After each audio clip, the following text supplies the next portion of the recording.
Euro 2004 dianggap oleh banyak orang sebagai salah satu turnamen paling menarik dalam sejarah sepak bola internasional. Namun, seperti hukum kehidupan, segala sesuatunya tidak pernah stabil dan berfluktuasi dari waktu ke waktu setiap tahun.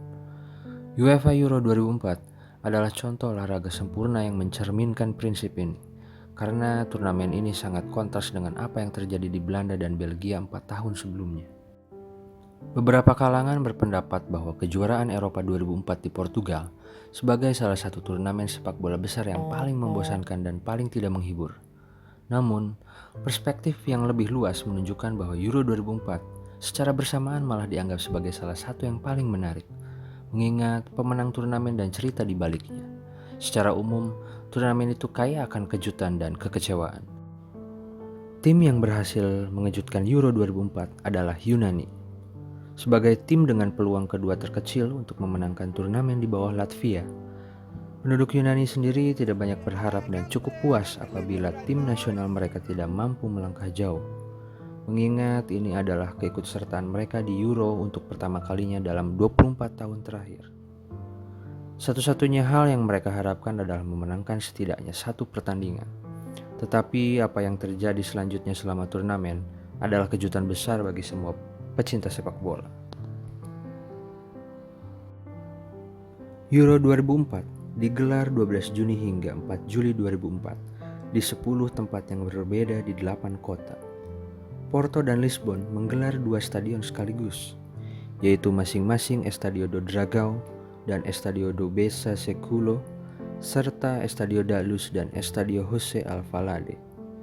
6 stadion lain tersebar di 6 kota, yaitu Estádio Municipal de Aveiro di Aveiro, Estádio Municipal de Braga di Braga, Estádio Cidade de Coimbra di Coimbra, Estádio de Afonso Henriques di Guimarães, Estádio Algarve di Faro, dan Estádio Dr. Magalhães Pessoa di Leiria. Peserta. Turnamen ini menandai ulang tahun ketiga dari format revisi yang telah diperkenalkan sebelum Euro 1996 yang berlangsung di Inggris. 16 tim bertanding di putaran final Euro 2004 setelah menjalani kualifikasi mereka atau berhasil melewati tahap playoff, yang pada akhirnya dibagi menjadi 4 grup berisi 4 tim, dengan 2 tim teratas maju ke tahap akhir kompetisi. Bulgaria, Swiss, Kroasia, dan Rusia kembali setelah absen di Euro 2000. Sementara Latvia membuat penampilan pertama dan satu-satunya sejauh ini di putaran final kejuaraan Eropa.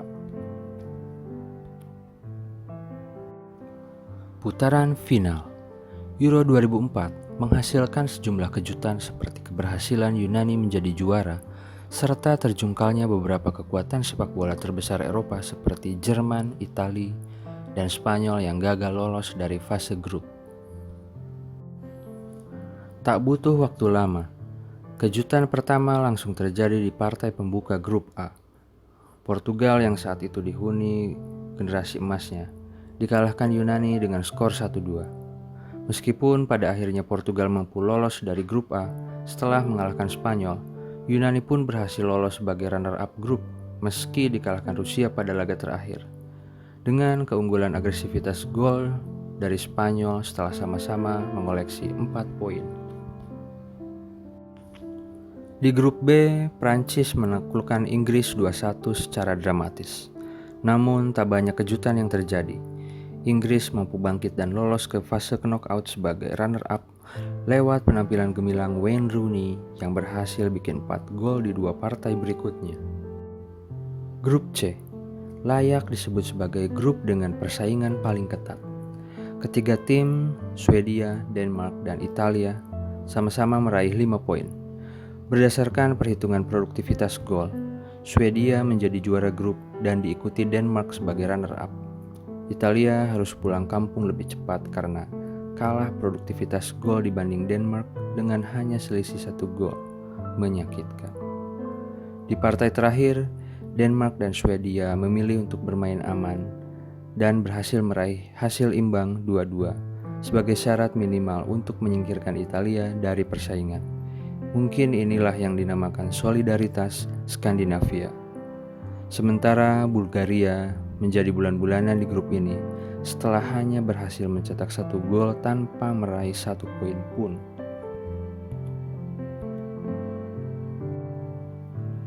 Republik Ceko menguasai grup D dengan rekor sempurna, salah satunya melalui kemenangan dramatis 3-2 atas Belanda setelah tertinggal 2 gol lebih dulu.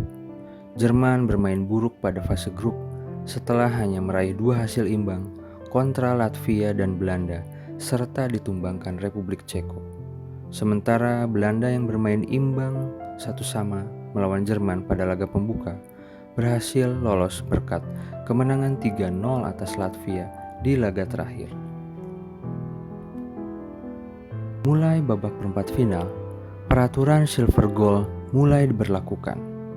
Jika sebuah tim mampu mencetak gol pada babak pertama perpanjangan waktu, pertandingan akan diteruskan hingga akhir babak. Jika lawan tidak mampu menyamakan kedudukan, tim yang unggul akan menang. Portugal dan Inggris menyajikan perlawanan menarik pada laga perempat final pertama. Kedua tim bermain imbang 1-1 pada 90 menit dan kemudian skor menjadi 2-2 setelah 120 menit. Saat adu penalti, Portugal berhasil menang dengan skor 6-5. Yang menarik adalah penampilan gemilang Ricardo pada adu penalti yang sempat melepas sarung tangannya dan berhasil menghalau eksekusi Darius Vassell. Bahkan Doi jadi penendang berikutnya dan menunaikan tugasnya dengan baik.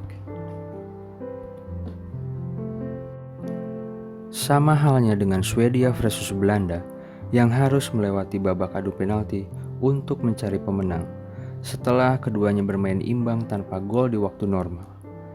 Edwin van der Sar tampil sebagai pahlawan dengan membendung eksekusi Olof Mellberg. Sementara Selatan dan Filip Koku gagal mengemban tugas dengan baik. Republik Ceko mempertahankan performa apik mereka dengan melibas Denmark 3 gol tanpa balas. Sedangkan Yunani berhasil menghadirkan kejutan lain setelah mengakhiri perlawanan juara bertahan Prancis lewat gol tunggal Angelos Charisteas pada menit ke-65.